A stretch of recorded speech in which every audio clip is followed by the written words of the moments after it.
A couple people have asked me about the instruction decoder in my CPU. Well, here's the original design document I drew. The first thing I needed to figure out was how many bits the instruction would be.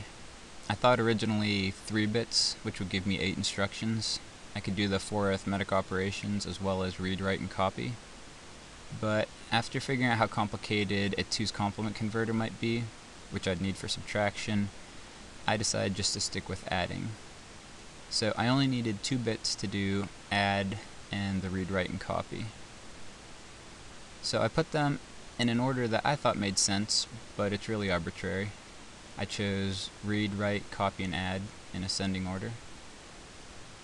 Next I need to figure out the payload for each of the instruction sets. And I figured what's the most complicated instruction? It would be my add. So I needed to figure out the 2 numbers that I'm going to add together and where to store the sum.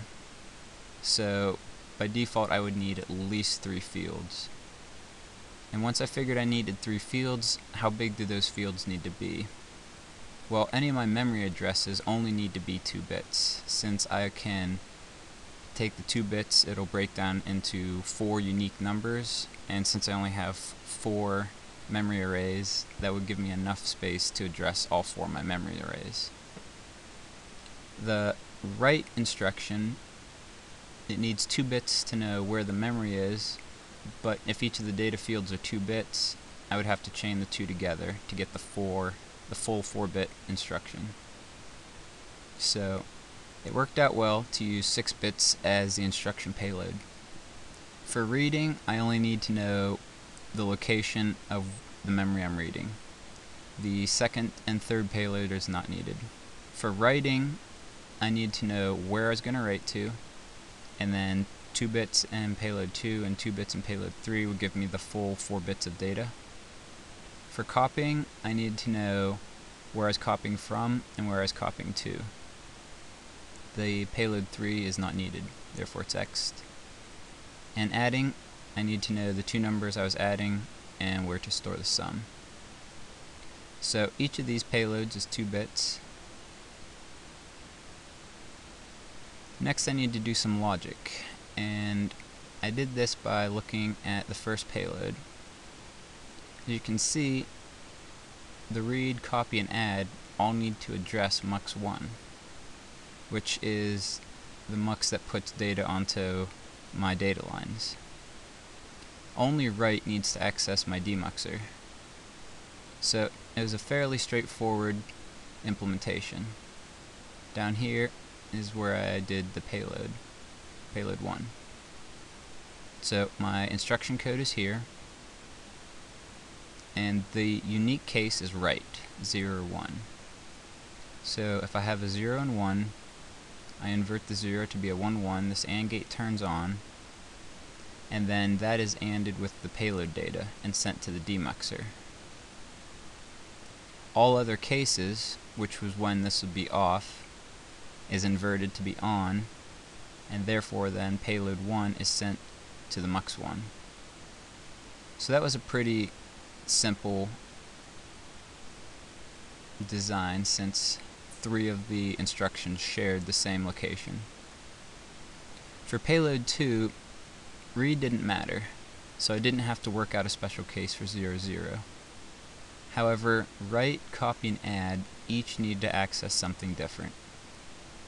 Write needed to put 2 bits of data onto the data line, copy needed to access the demuxer, and add needed to access my second muxer.